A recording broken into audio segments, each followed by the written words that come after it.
Hey folks, how's it going? This is Mike. Welcome back to my channel. I'd like to do a video response to my friend Ian, also known as Forkerball, and I'll put a link to Ian's channel below. He introduced a topic for community chat for people in the film collecting and watching community. So if anybody would like to take part, please feel free. We used to do this all the time. Several of us, we would have a community chat topic almost every week for a couple of years back in the day. So the question that Ian has brought up, it's a very simple question, really. When you're when you're looking to find a movie that you're going to watch on any given night, do you tend to always want to see something new and stretch your imagination and your experience a little bit, or do you find yourself being pulled back to old favorites just so you can relax and be comfortable? Movies that you've seen many, many times and you never get enough of seeing them over and over again. So well, my answer is that I sort of go in both directions. It depends on my mood at the time. It depends on what's going on in my life. If I'm stressed out, if something's driving me crazy, then I really don't have the interest in watching something brand new. I need to go back and retreat back into my comfort zone, right? And watch something that just makes me happy, makes me relaxed. And there are a whole bunch of films, well, really, not a whole bunch, but there are several films that I find myself watching again and again, and I enjoy them every time, even though I know exactly what the next line is going to be, what this person is going to do. There are no surprises anymore, but for some reason, I just can't stop watching these movies. So let me show you some of my comfort zone films. First, this has become my favorite Betty Davis film from 1940, The Letter, directed by William Wyler, based on a play by W. Somerset Maugham. Um, I don't know what it is about this movie. Betty Davis is so good. She was nominated for an Academy Award.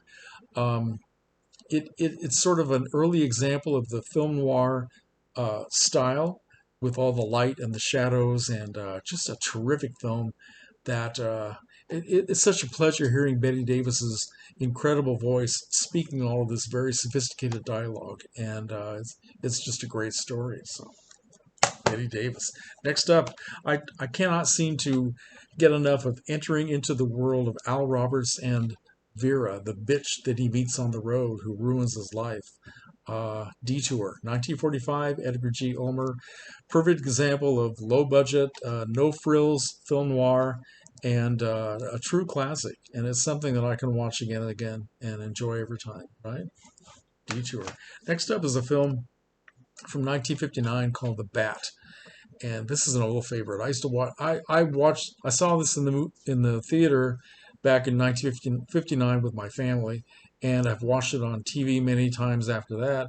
Now I have the Blu-ray. The imagery is terrific. Vincent Price and Agnes Moorehead. It's a murder mystery. This is a remake of a film made in the 1920s, which even then was kind of an old-fashioned story. And the 1959 version is really creaky and old-fashioned, and they didn't update it at all, really. But it's just, it has all these big gaps of logic and scenes that make you think, why are they doing that? It makes no sense whatsoever, but it doesn't matter. I love to watch this. I know everything that's going to happen. Uh, this is distinctive in the fact that Agnes Moorehead, who was a great character actress for many, many years, this is the one time where she had a starring role. So that's kind of a nice feather in her cap. And she's terrific, okay? Even better than Vincent Price, if that's possible. And of course, I have this incredibly silly movie from Ray Dennis Steckler, 1964. I love this movie. It is so bad that it's wonderful.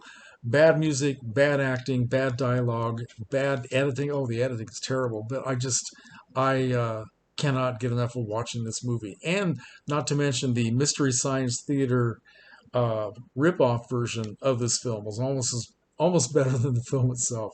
And of course, I'm looking forward to the Ray Dennis Steckler box set, which is coming out. I think it's going to be here in July. So Blu-ray, right? Okay. Anyway, and of course, do I need to show this? I love this movie. It makes me happy. It shows you how messed up my mind is, that this movie doesn't disturb me in any way. It just makes me feel good. And more often than not, now I am watching the American International version rather than the original Italian dubbed into English, because I for some reason I just like it better. So yeah, I watched this quite a bit. And finally, this movie doesn't necessarily make me comfortable, and in fact, it gets to me every time I watch it. It is a beautiful film to me. It has great music, great performances. It just resonates with me every time I see it. And yeah, I can't say it makes me happy, but I just feel drawn to it. So yeah, I tend to enjoy curling up on the couch and just watching old favorites, and that I would say I probably do that way too much. But I get adventurous every once in a while. So my next movie log, which hopefully will be coming up soon, I can show you that I did sort of step out of my wheelhouse a little bit. So anyway, let me know what you think. Comments are welcome.